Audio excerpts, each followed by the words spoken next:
to the Washington Tattoo Podcast, where we champion education, celebrate community, and unite the very best of humanity. Fueled by world-class military precision and cultural excellence, Washington Tattoo produces unforgettable immersive experiences, creating an atmosphere for people, organizations, and businesses to connect, network, and build impactful relationships. We invite you to listen to this episode of the Washington Tattoo Podcast, where the world's musical traditions come to life. Thank you so much for joining us.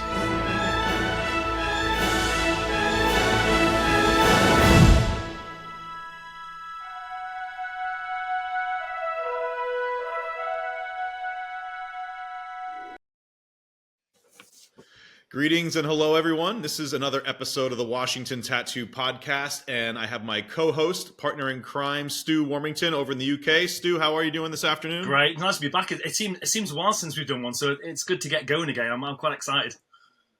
Yeah, and we are super excited to have a very special guest today. We have Dana Linnet.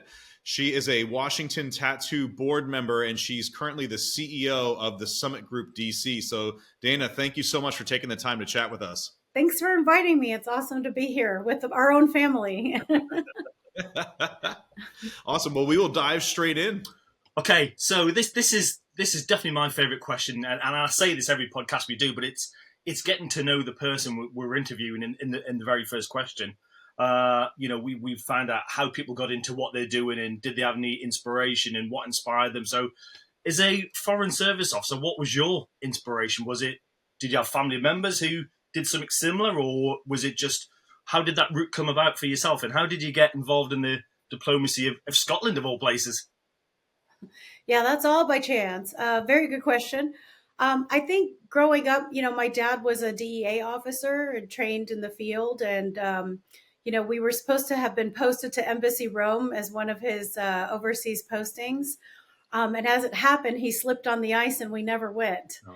And as it happens, years later, when I joined the Foreign Service, I was posted to Mission Italy. Although stationed in Naples at the time, I was working in Rome a lot. But I think it was sort of not intentional. Like, my dad never put any pressure on me, but like it is funny how you sort of follow in your parents' public sector or public service footsteps in a way, in that sense. But I don't know that when I was a kid, that I had any sense of it in that way. But I would say as a child growing up, and then especially like in middle school and high school, I was very fascinated with what was going on in the world. I watched the news religiously. When I was like 14, I had my own job, like my own babysitting and other jobs. And I bought myself a Wall Street Journal subscription with it. Wow. And I would like follow the markets and follow the news. And then, I had a godfather who was Swedish South African, and he was tortured by the Nazis rescuing Jews in Sweden, and ended up, for whatever reason, in South Africa, and then becoming kind of this white Swedish guy active to help people in the apartheid, in the anti-apartheid movement. So it was a very interesting thing to see this godfather who had put his life on the line for others in a consequential time of World War II, and then to go and do it again after having two of his fingers chopped off by the Nazis. Wow. And fleeing the country, and kind of seeing the price people paid for that kind of thing.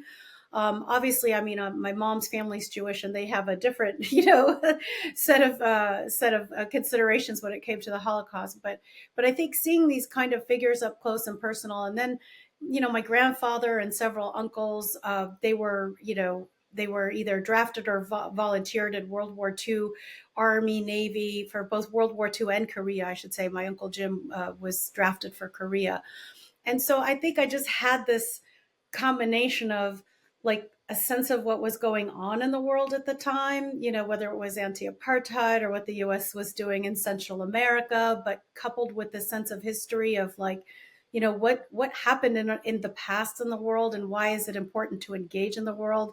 Just kind of some curiosity. And then I think having, my father's public service and he was also a police officer before that, which I think is even more crazy than being a DEA officer. But yeah, so it's like just having these examples around me coupled with the curiosity. And then I was living overseas at the time, and it was actually State Department people who said, you should take the Foreign Service exam. You speak these other languages, and like you're the international secretary of this NATO organization, and like you're American, you should take the Foreign Service exam. So I think the Foreign Service requires other people kind of dragging you into the career of, because it's not natural. I didn't naturally put together that I should do that.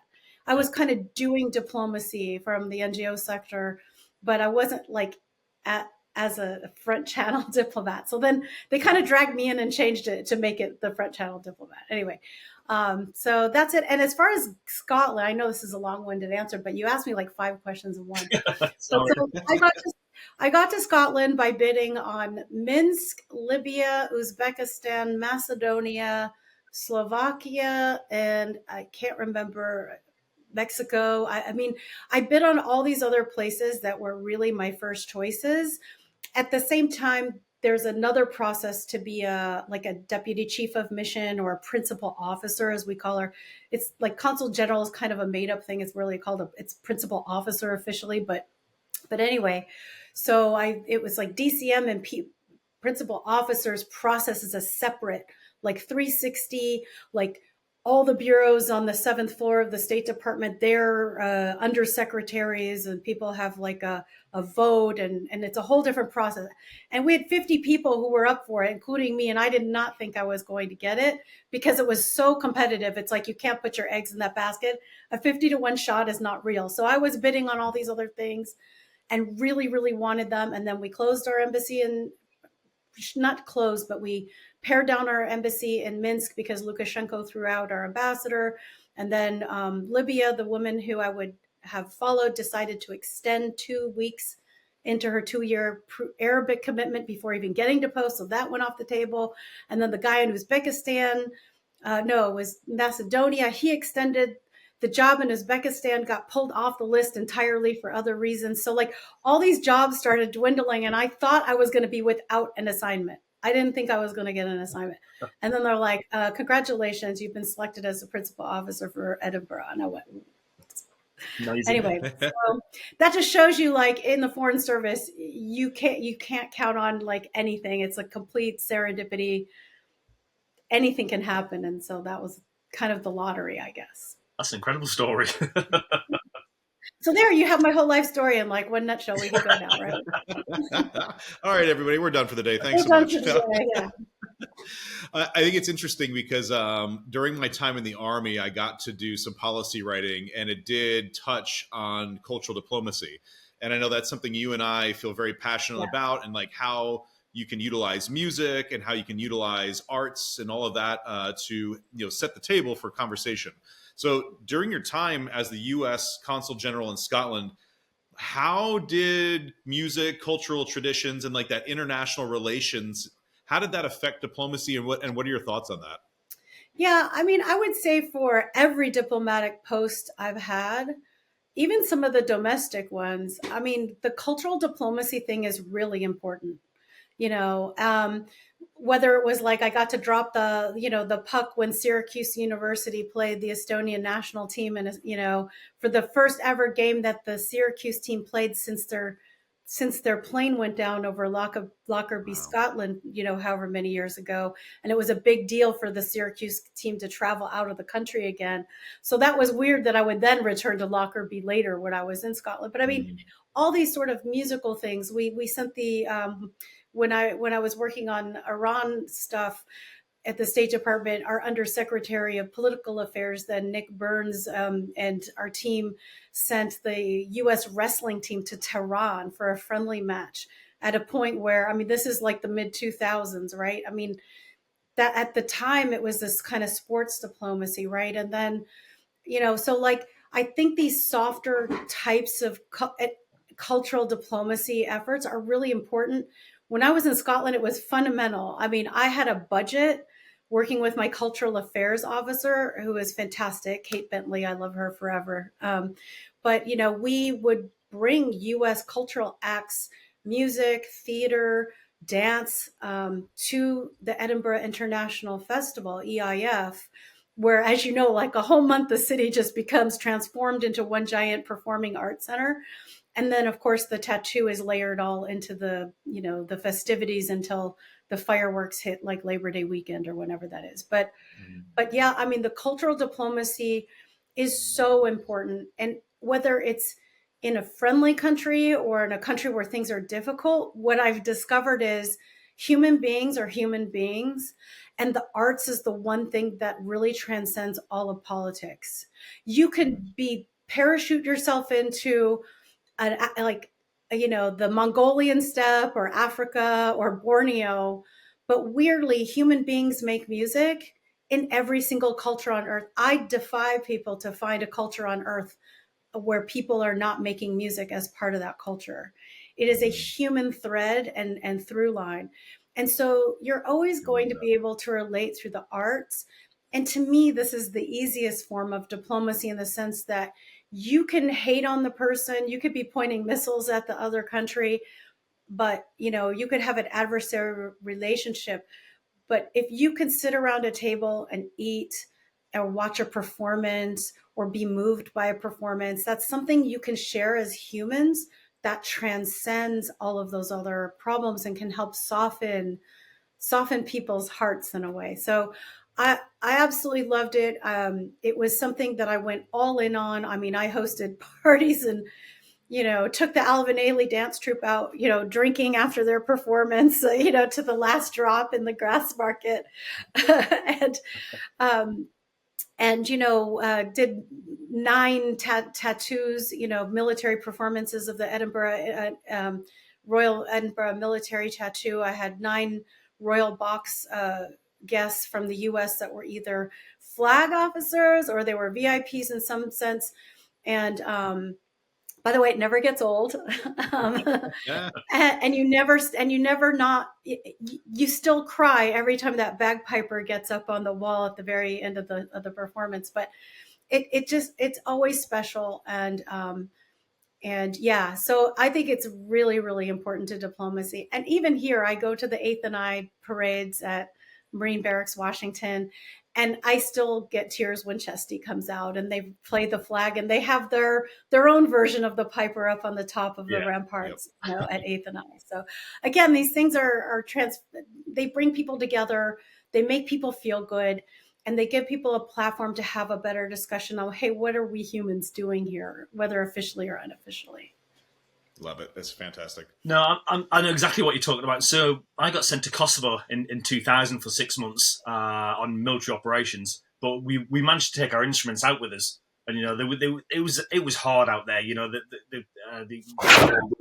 It was a bad time for the people in Pristina and places like that. And we put on free concerts, and it just, you could see that the mood just lifted straight away just by having a band march through the town or people coming in and trying to play a drum or what have you. It made a huge difference in their life, and you don't know how that affected them later on and what they went on to do. Or you just hope that there's something there for them to do in the future, that you've made an impact. But so I just want to touch on your role in national security and all these emerging technologies you've been dealing with, and how do you see that shaping the future of defense and diplomacy? Because I feel like technology is growing faster than we are. I really do. I think we're struggling to catch up with technology. So how do you see that going? Yeah, I mean, I'm glad we're taking a pivot toward like the substantive meat, in terms of national security and stuff. I knew the hard question was going to come. It couldn't all be fun questions. No, I think we're in a really critical time. And, the slogan that my company is using now, and we're going to put it on our 2025 website, but we coined it last year, was we're now at the point where the United States and our allies have to move at the speed of necessary superiority. General Mattis talked about the speed of relevance. We're so far beyond that. It has to be at the speed of superiority now. And so the whole reason I started my company was I came out of government where I was dealing with a lot of these like high tech, missiles and space and like battlefield advantages and deployments all over and crazy things, right? And then pivoting to the private sector, where I worked in one of the biggest, defense companies in the world. And then from there, consulting, and then from there to Silicon Valley, where I got to really like pick through the guts of AI and generative AI, what it was before everyone was calling it that. And I was like, I need to put all this together, because, you have to put together the whole way of like the whole ecosystem. Like, what are the capabilities that people need, like that our customers need? How do we get it to them quickly in the right way with the fewest number of barriers? And then how do we layer in the fact that we're now driving not just traditional things, but also these advanced technologies? So we have to have the technical know-how, the government know-how, and also, really frankly, the Silicon Valley, the business revenue know-how, because, business operates one way and government operates another way. And, the investors who are investing in these technologies, they have wild ideas about their expectations, and none of them are really connecting. So I said, okay, I'm going to purpose build the Summit Group DC to bring all these competencies together and really drive through, because as a former national security veteran and expert, I mean, you could say former / current, right? I still get invited to do a lot of things, both inside government and out. But it's like, if we don't do things differently or better, or start breaking down the frozen middle of where things all get stuck, then our enemies are going to get ahead of us. Even if we have the best things, we won't get them into the warfighter hands or into the intelligence operative hands or our allies' hands in a way that's safe and assured and secure and fast. And so that's why we're doing it. I think I also took a stake in a quantum computing company, and 2 years ago, people were like, "Oh, quantum can't. Oh, it's so far down the line." I'm like, no, we're actually able to run our quantum software and quantum hardware now and optimize for like a 60% better result. Like, when you take 60% over AI today, over like, do you want to wait for 100? Like, because the Chinese are deploying this stuff in space. So if you want to wait till 100, or you want to get 60 now, so, I mean, we have to change the conversations. We have to change our mindsets. I really do think this is a mindset, a mindset problem over other problems. And I think we will get there, but it is critical. And I think when it comes to culture, it's only going, all this technology that we're using, our crazy phones, it's just going to create more of a human need for us to want to be together in a space that only humans can create, and that's music and art and performances. And so, yes, I can bring it back to the tattoo as well. But yeah, super critical. I mean, yeah, we have to find better ways. Well, interesting on that note, discussing like your transition from the public to private sector. I mean, going from state, then, working at Lockheed, and then going and building your own company. Can you share what, like, some valuable lessons, and what were some of the roles that you played in that journey? Yeah, this is an interesting one, because nobody's journey is the same. And I would say to anyone watching, make your own journey. That is lesson number one. There is no path anymore. The days of you carry your briefcase into an office at 8 and then you make a career where you're going to advance in the same type of things for the next 30 years and take a pension, I would argue that went out the window 15 years ago. I agree. People are still struggling with this. And I think young people especially, and even older folks who are wanting to reinvent themselves. I reinvented myself a few times, even when I was in my 20s. To be a diplomat, I reinvented myself from what I was doing. So I think the thing is, you have to keep learning, know that it's not a linear. You have to go with what you want to be doing, where you want to make your impact, and not worry about what the rest of the world thinks of you or like expects of you. That's all kind of BS rules, or rules as they're commonly known as. So don't fall into the rules trap. And I would say the things that carried me through, I was always entrepreneurial in government. And I know that sounds like an oxymoron, but I really did push the envelope a few times on like, no, we're going to do this new thing. Like even ridiculously dumb things like, when I was deputy director for Asia and responsible for like, all the Paul Mill stuff and the military stuff in the Asia Pacific, I went out and forged personal relationships with like SOCOM and all the TSOCs and with everyone at DOD and with the Indo-PACOM command and with Transcom. I mean, we reached out to everyone, formed our own relationships, and we kind of created our own teams of teams before Stan McChrystal wrote the book. We were kind of doing it, not knowing that that's what, it was called or what. But like, you have to be entrepreneurial and you have to build these teams. And to me, what it comes down to are two things, whether you're in government or business, whether you're building your own or where, no matter where, it's people and money. You have to know, you have to have a good reputation with people. You have to have a good customer service mindset. Even if you're within government, your customers are all around you. Wherever you are, your customers are all around you.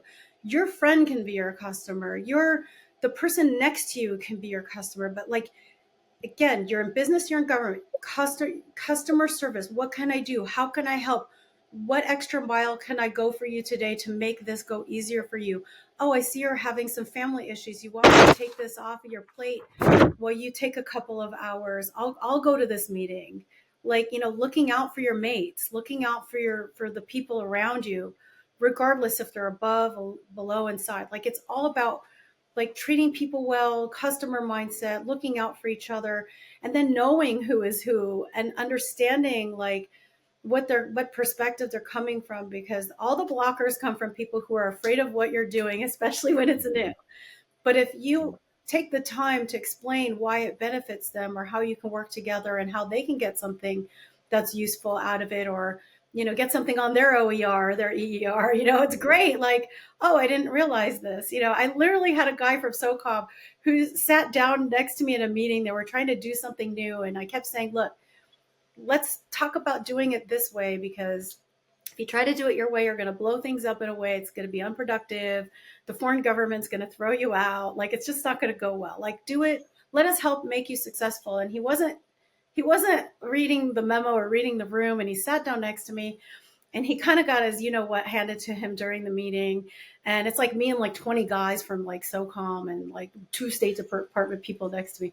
And then after the meeting, he kind of like comes back a month later and he starts like reading me into different things and involving me. And he's like, I was told you were enemy number one.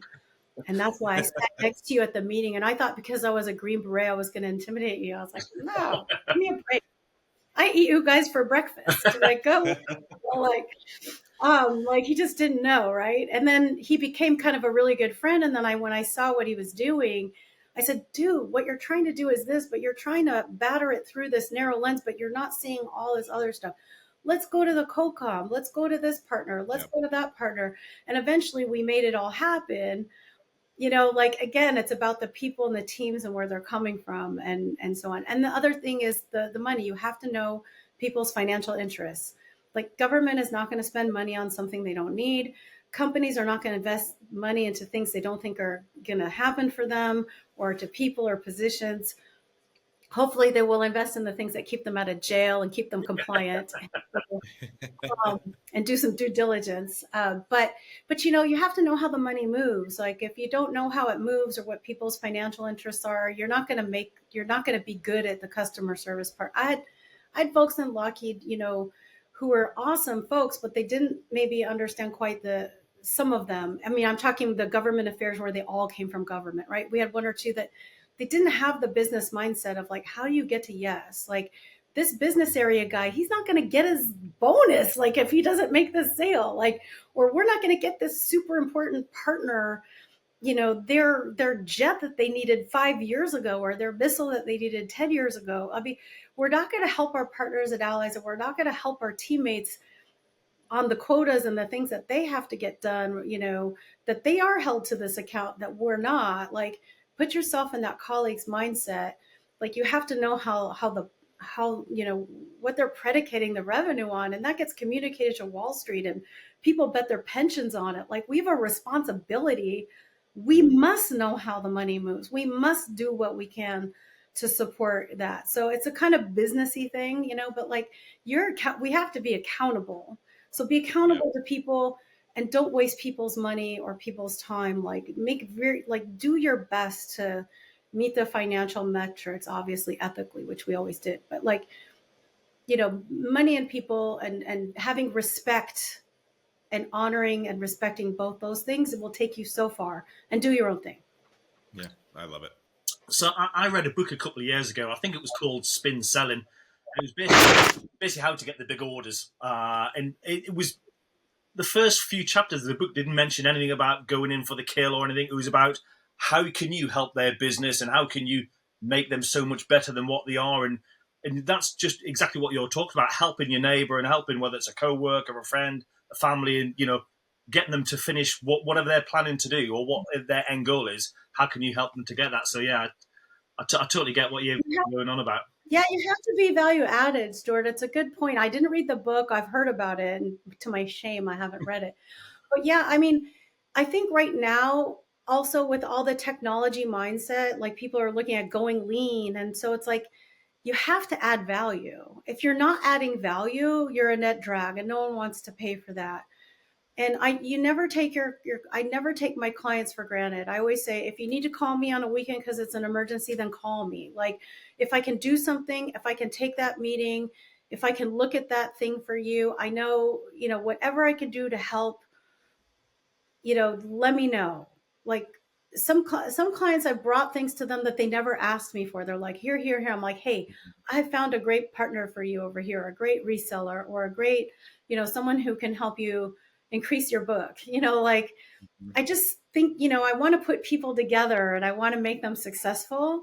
Yeah. So I think, like you say, maybe the motto of the book is don't spin to sell. Like, yeah, I mean, like just deliver value and be proactively delivering value. I don't know. It's amazing what you're saying about, they can get in touch with you the weekend. And I think that's what it is. It's the personal touch now. The art of selling or whatever, it's gone a complete 360 where people want to talk to people now. They want people to come into the shops and have a chat. And, I think maybe because of the pandemic and everything's just been done online and all the rest of it. So we've noticed a change in the drum company that people want to do more face-to-face and less time on Zoom and, Teams or whatever it is you're going. People just want to spend more time, and which is great because it's so much easier to have them connections in person than it is over the screen. So it's it just makes a big difference. Yeah, building relationships on a screen is really hard. We've all kind of had to do it for the pandemic. But I think when you can sit down with someone, and I'm a big eye contact and touch person, like shake their hand or sit with them, or, like really, like when you feel like you've carved out that face-to-face time to really brainstorm on an issue. I used to walk the corridors all the time, whether at State or Lockheed or wherever I was. Like, I love just like taking a loop once a day and checking in on people, like, hey, how are you doing today? Or, hey, you want to go for a walk at lunch? Or, because when you walk and talk, you get a lot done too. But just kind of visiting people and checking in above and beyond, I think it's so appreciated, and people know that they can rely on you. Yeah. I think when the chips are down, people want to know who's reliable, who can I go to for help?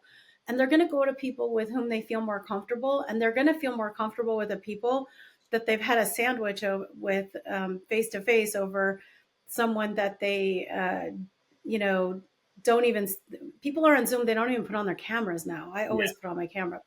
Like, they just see this, like, picture of a cat or whatever, like, oh, I'm talking to the cat, really? Okay. Well, way to respect my time, Yeah. But I think you're so right, Stu. Like, people are just kind of yearning to get back and do things face to face and build those relationships. Yeah, which is great for the music and the arts, which sort of leads me naturally on to the next question, which, you've done some extensive traveling in your career. So have you got any examples of where, music and the arts has helped, diverse cultures and communities to come together or break down barriers?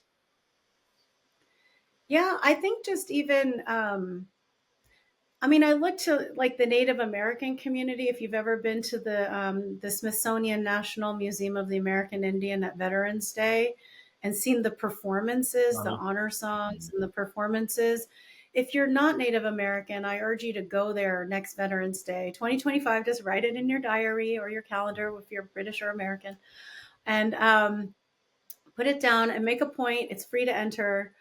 But I think you start realizing there's a lot you don't know about a culture. Like when you see another culture, and this is an American culture, the original American culture, like, right? But I think you start realizing there there's a lot you don't know, and I think it helps to break down stereotypes. So I think behind all the bagpiping and stuff, even in Scotland, there are military traditions of, okay, well, why does the Black Watch have the ethos it went through, and what are the deployments it went through throughout history that led to the culture of that unit versus another, the brigadoons or whatever, like these other units, or the 4-5 commando, what did they go through that other folks haven't gone through? And even in the US we have so many, the president's zone and the commandant's zone, like everyone has their military like tradition and history and their flags and their colors and the places they played, and that's special to them. But I think when you go to like the civilian world and the diplomatic world, I mean, I dare everyone just to go and check out a musical performance in your local town or a local festival or a local someplace that's from a completely different culture than you are used to, whether it's a Ghanaian dance troupe or or just in our own country, going to the veteran, Native American Veterans Memorial on Veterans Day and seeing that performance, or going to, there are so many, an Armenian festival or a Georgian, I don't know, pick a country, Tongan, there are so many opportunities, but you just look for them. It's amazing how ignorant we are and how much we don't know, but how much we can learn and how humble we can become, and how cool and interesting it is, and how we feel like, I don't even know anything about this language they're singing, but this is moving me. This performance is moving me as a human being. And that's the special sauce. And that's the stuff that is so fun to do, but you got to do the 90% first, which is finding it and buying the ticket and going.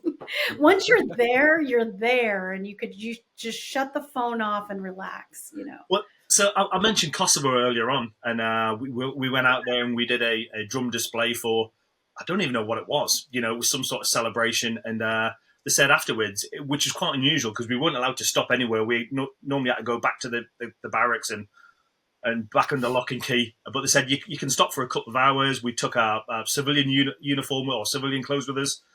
And we got involved in all their dancing and everything. And I had a disposable camera. And I didn't think anything of it at the time. We were just dancing with the locals and all the rest of it and all the traditional dances. But looking back on it now, it's quite a cool thing. And, we're all there with the hankies in our hands and everything. And we just took it for granted there. But looking back on these memories, it's great that, we were managed to capture them and we got invited to do it. Yeah, and maybe they thought that what they thought of, a NATO deployed soldier or a Brit or a whatever the unit was, like they might have had stereotypes about, you guys as soldiers, that they now saw you as people like them. And that's huge, especially in a war-torn place where there's so much suffering. You also want to provide those glimmers of hope to people. And I think that's one of the things that compelled me as well to the tattoo, if I could just like chime in on that, because the fact that you're bringing this music to children in underserved schools in the DC school system, where they're kind of forgotten kids, where people don't even see these kids as human beings sometimes. They're just numbers, or they're aid, or they're this, or they're that. Like, the fact that you guys can go in and drum and relate and teach them something that's going to transform their life and be so positive. I mean, that's really the power of these things, like you transforming this Kosovo village for a moment, in time, and transforming yourself. Like, you'll always have that beautiful memory of that moment, right? And what that bond that you formed with the local folks, and them with you, or they with you.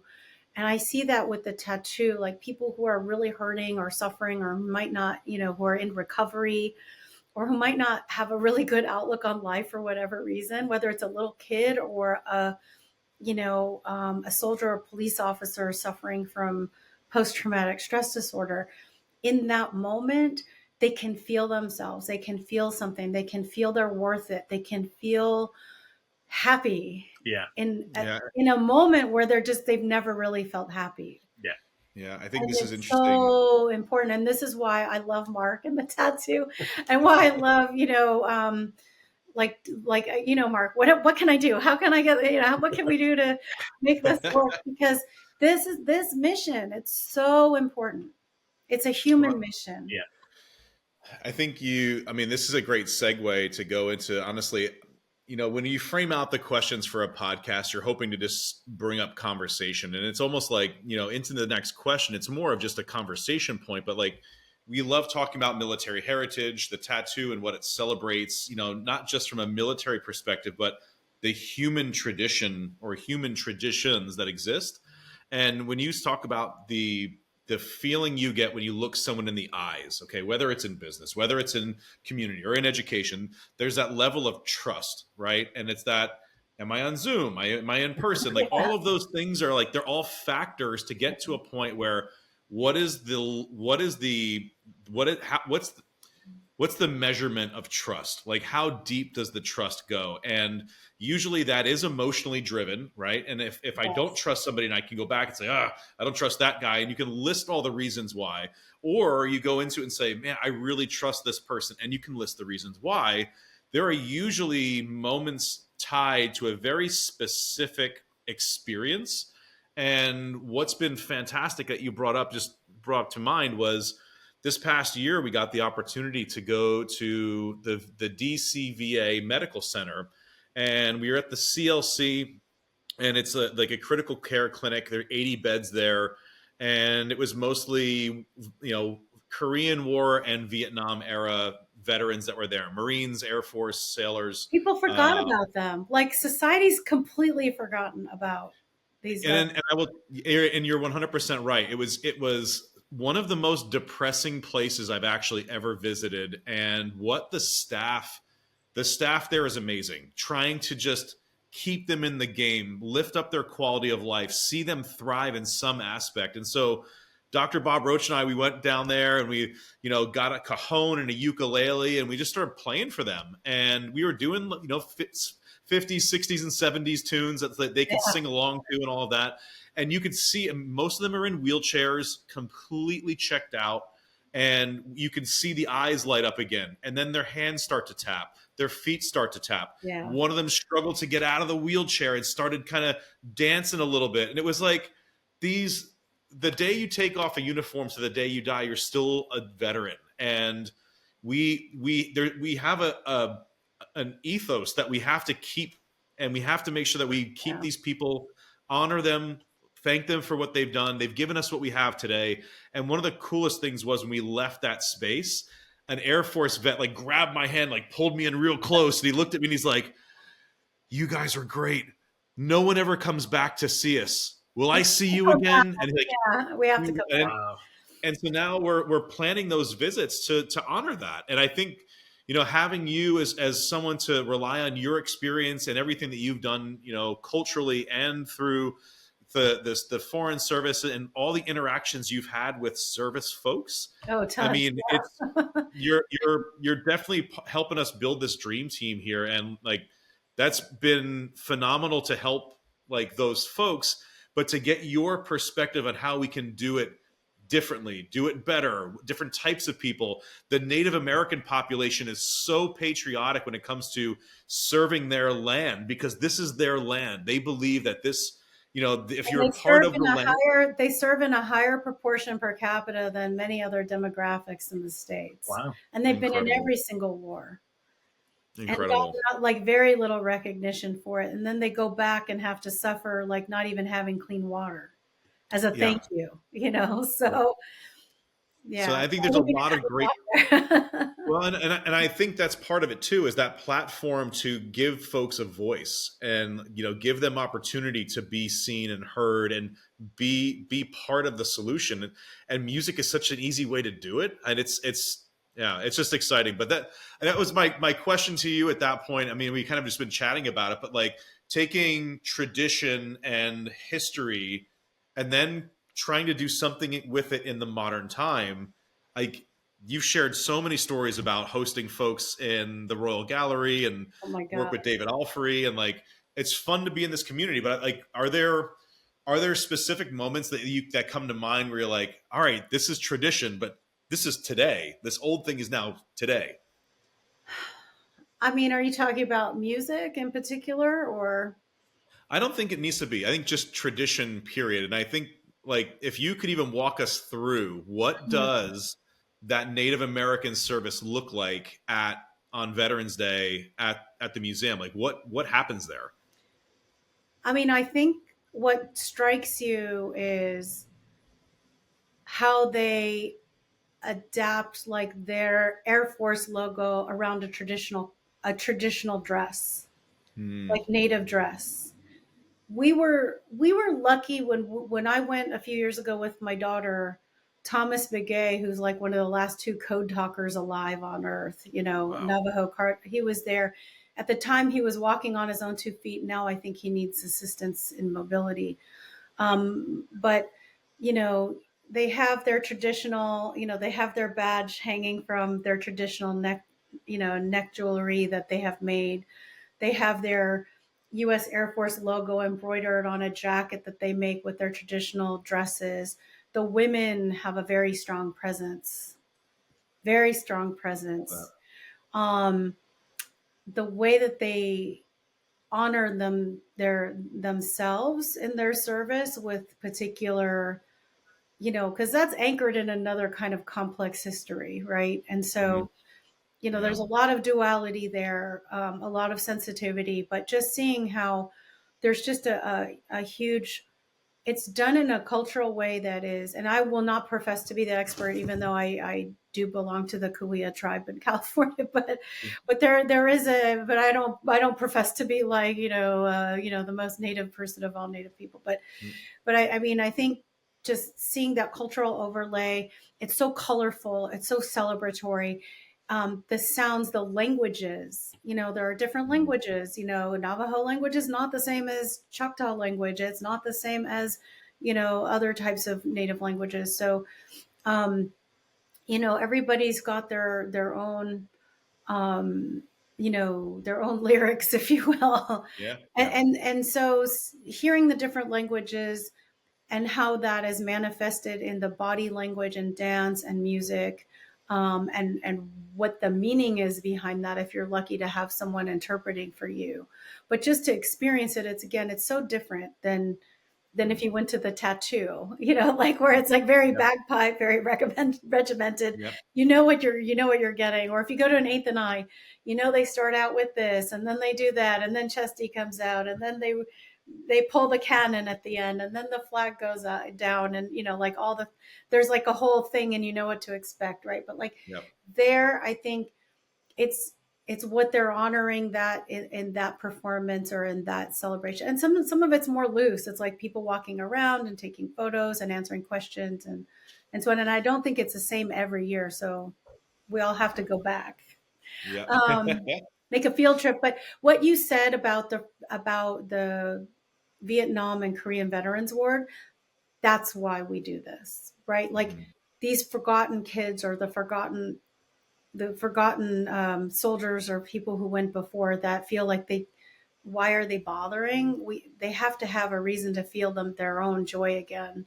And when you start Yeah. feeling your own joy, you feel less depressed. That's 1 minute you're not feeling helpless or depressed or like that you have no hope. Like all this is about giving people joy and love and hope and having them feel their own worth. And Yeah. that is priceless to me. And any organization that can do it, and I know the tattoo you guys do it, your performances and what we're doing with the tattoo it, that's what it's all about. And I think that gets lost in all the fun and the scotch tastings and all the fun stuff that we do. I'm happy that we got to talk about like this part of it because that's the why for me. Like if I Mhm. wanted to just drink whiskey, I could just go to my whiskey bar in my house and nobody's going to top that. But or go to some other diaspora group, but like this is the important part, like why it matters.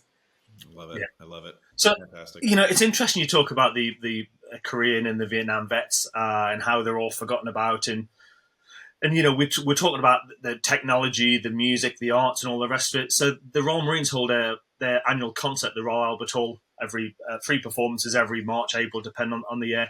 And a couple of years ago, they did a piece. There was some film made, and there was a composition written especially for it called "The Forgotten War," all about Korea. And I learned so much. I didn't know anything about it, but it was absolutely horrendous. But you know what it's like when you get the emotion with the film and the music. When it finished, you could hear a pin drop. There was nothing. It was quite shocking, but also it was an education. This is what we're talking about. This is how you educate people with music, with technology, and it was amazing. So Yeah, with technology, you can put up photos behind a screen while the music is going. Like you could take vintage video footage or a film reel and put that as a backdrop, yeah, right? I mean, Like so this is what they did. They'd composed the music, and it was so many minutes long and what have you. And then some researcher went in and got all this vintage film footage, and it was absolutely incredible. And I think it's online. We might be able to put the link down below so people can have a look. yeah. But it was so interesting, and especially in the UK, it's not really mentioned. It's never really talked about or nothing. It's very strange, but it was so good. It was very emotional, but we were talking about the music and the arts. So you know what we do at the Washington Tattoo. We work with the youth, we work with the veterans. How what would you do to speak to other companies or organisations who either want to get involved or want to? How can they get involved in either the Washington Tattoo or helping these veterans out or these kids? I think first of all, call any of the three of us that are on this podcast. I think everyone knows my door is always open. We're always posting on social media and reposting. If someone wants to get involved, please do not hesitate. I cannot tell you how important it is for this organization to be able to do what it does, and it's so unique. Everyone right now is looking at, like, what can I do to make a unique difference in my community? We are very active in the Washington D.C. community and in the veteran community, not just here but transcending even countries and partners. And so I think if you're looking to do that, like where you want to kind of have it all, where you're doing something that helps local public school children while you're also helping veterans from different age demographics, from children to seniors, from civilian to not, to from allies and partners and what their needs are, to really what Americans need. This is the way to do it. And every time we go someplace and do something like what Mark was describing, like the response is overwhelming.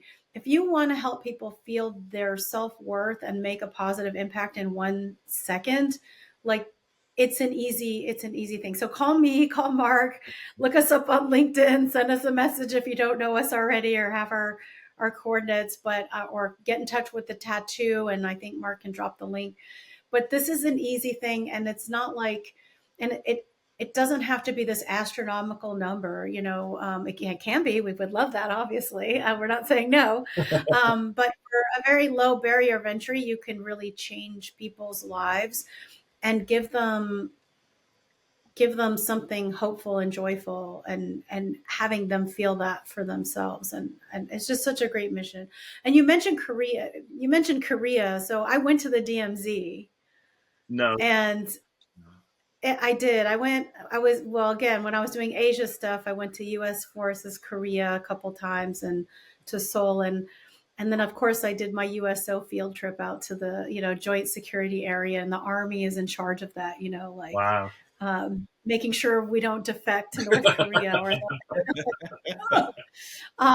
Which, by the way, you look across the place and it is creepy. Like, Wow. you feel the evil washing over you, and you look out and you stand there. But anyway, never mind. But yeah, people forget, there were so many, dozens and dozens of countries that were there. And And so anyway, but yeah, okay, back to the thing. Get involved in the Washington Tattoo. Come to our performances. If you want to donate or get involved in any way, or you're thinking of a good idea of a community we can serve or bring this to, let us know. I can barely play chopsticks on the piano, but Mark can play everything. He's the musical guy. I'm just like I'm just the helper. I'm just the servant. Dana, we are incredibly grateful for your expertise and your guidance. So your mind is what we absolutely value. And then after your mind, your heart, or maybe it's your heart, then your mind. But that's how quick, easy. It's first and second place, neck and neck. Thank you. Thank you. You guys are great. I'm gonna wrap this up with a little combination of the last few questions, Stu, if you don't mind. So we've talked a bunch about diplomacy. We've talked a lot about the arts and leadership in that space. But what I'm going to ask a question kind of where people can get find out more about you at the end. But when we talk about diplomacy into the future and the world changing, it's always changing, and you've seen a lot of that change. But what do organizations like the Washington Tattoo, what do they need to be thinking about with the changing world? And then just from a cultural perspective, what are things that maybe we should keep doing, and maybe things that maybe we should think about adjusting or fortune telling, if you will? Yeah. I think the first thing is the motto of the Foreign Service was always Semper Gumby, always flexible. So for those who are under the age of, I don't know, 40, you might not ever have heard of Gumby, but look it up. You can Google it. But I think always being flexible and knowing that things will always change. Change is the norm. So it's like, how are you positioning yourself and your skill set with change? Like, your job is not going to be replaced by AI unless maybe you're a marketing copywriter, but you will be replaced by someone who knows how to use AI. So as much as people might be resistant to some of these technologies, you cannot be afraid of them to the point where you're not using them. You have to find an ethical and good way of harnessing that knowledge and using it for the good, because the more people that learn it and can use it for good, the better the chances are that more people aren't using it and using it for bad. So I always say, try to be part of the good, and being part of the good, you can never be passive. You cannot sit on sidelines. Social media diplomacy it doesn't cover everything. It's important, but it's, obviously, so it's important, but like, I've seen a lot of social media non-diplomacy happening these days. Yeah. Good point. But you can't sit on the sidelines, and you can't be passive, and you can't hide behind a screen and a keyboard. You have to be out in front and take risks and learn things and harness things, because if you are not actively stepping into the place of trying to do things that are good, you're going to be inadvertently helping people do things that are bad. And so I just urge people to not be afraid, not be complacent. My former boss, Colin Powell, who was chairman of the Joint Chiefs of Staff and then Secretary of State, he said, there's no room for cynicism. It's easy. That's a weak man's way. But, if you want to fix things and you want to make the world better, you can't start with cynicism. You have to go out and say, get it all out of your system, but then you have to be focused on the solution. Again, people are going to be focused. They're going to reward action, positive action and words that bring people together, good ideas, things that will foster that respect and that will bring about a good solution. And you keep the cynicism out. Once the cynicism creeps in, it's like a cancer within the system. So as a leader, I always say, hire the very best people who have a positive mindset, who are kind of CB can do, not can't do, not mama do or mama don't. You want people who can do, and who are fixated on the solution and working well with others to get to that solution. But staying the same and being timid, no. You have to be courageous. You have to be unafraid to move the wrong people who are not the right fits to other things, move them along. And not everyone is going to be a great fit forever. You might need someone for 1 to 3 years, and in 5 years, because semper gumby, everything's changing, you might need a different person, and it's not personal. But you have to assess constantly, what are the capabilities we need? Where are we trying to go? Are we on the right track? Who do we need to help us get there? And if this team is not the right team, what is the team that we can put there that is? And once you find that team, you take the very best care of them that you absolutely can. And sometimes taking care of people is also moving them out of a position they're failing at and can't do, that is not really what they want. I had an assistant once who hated her job, but she needed the job. So I said, look, you're not the right person for this job. What do you want to be doing? I will write you the recommendation. Let's help you find the right thing. They'll call me. I'll help move you on. And she ended up being way happier. And I ended up getting an absolute rock star who took us to the stratosphere compared to where we would have been. But people are afraid. They don't want to hurt people's feelings, or there's a positive way to work with people. So find that positive way. I think good leaders know who the best people are, how to retain the best people, how to motivate the best people. And sometimes when you have one bad apple in the barrel, it demotivates all the high performers. So you have to, when you see that happening, you can't be afraid. You have to really, and I mention that because I'm getting a lot of calls from organizations and people who are having this very issue. So I put it out there. If you're one of those people, Yamame, but no, it's being a leader, you have to be courageous, and you have to be unafraid to move quickly with the times, to harness the technology, use the technology. Don't sit on the sidelines. Everyone can be a leader. You're entry level, lead from there. You're a private in the Army, lead from there. You're a 6th grader who wants to save puppies, lead from there. There's room for everyone. There's a place for everyone. I love it. Dana, this has been absolutely fantastic. It's been inspiring. I love diving in deeper on so many of the stories I've heard a little bit about and have heard more. This way, we'll have some whiskey at my whiskey bar. We'll do a tattoo board meeting there. I like it. It'll all come out. Yeah. But Stu, good friend, thank you very much for your time as always. And Dana, if there are ways to connect or learn more about you and your business and what you're doing, how can people find out more about you? Thank you so much. So go to our website, the Summit Group DC, and you find it at www.https, whatever. It is sumgrpdc.com. That's sumgrpdc.com. You can also find the company page on LinkedIn. You can find me on LinkedIn. Info at sumgrpdc.com. We take our inquiries. Our assistant will help you with that. And we don't use an AI assistant. We use a real human. We use AI for other things because I need to have a life. But human stuff is not that. So we look forward to hearing from you. If we can be helpful, let us know. If you want to get involved in the tattoo, I want to put this out there. So the Summit Group DC is making a significant monetary pledge to the tattoo for our 2025 pledge. So Mark, I'm putting my money where my mouth is, not just my time as a board member, but writing a check. And so I urge other folks to join me in that.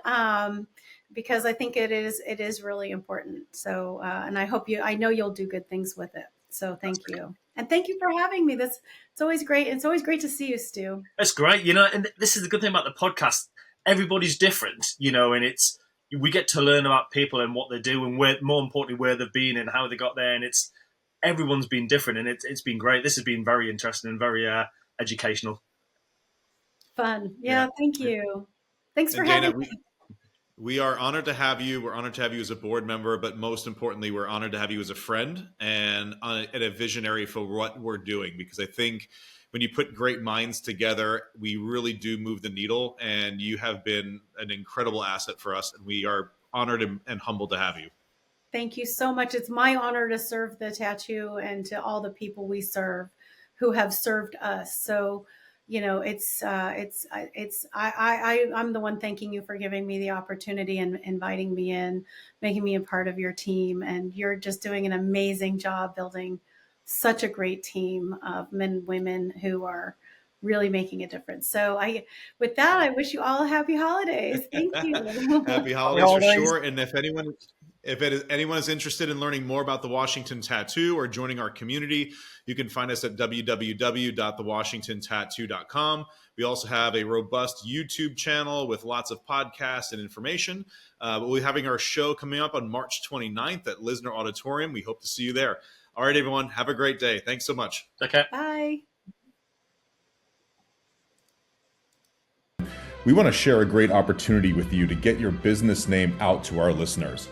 We are looking for individual episode and yearly sponsors for the Washington Tattoo Podcast. So if you love music, history, and want to support military veterans, please take this step with us and consider being a sponsor. For information on that, please email marketing@thewashingtontattoo.com.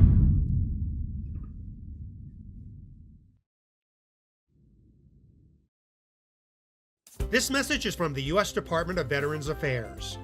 For PSAs on the best services available to veterans, go to VA's new radio outreach page, news.va.gov/outreach/radio.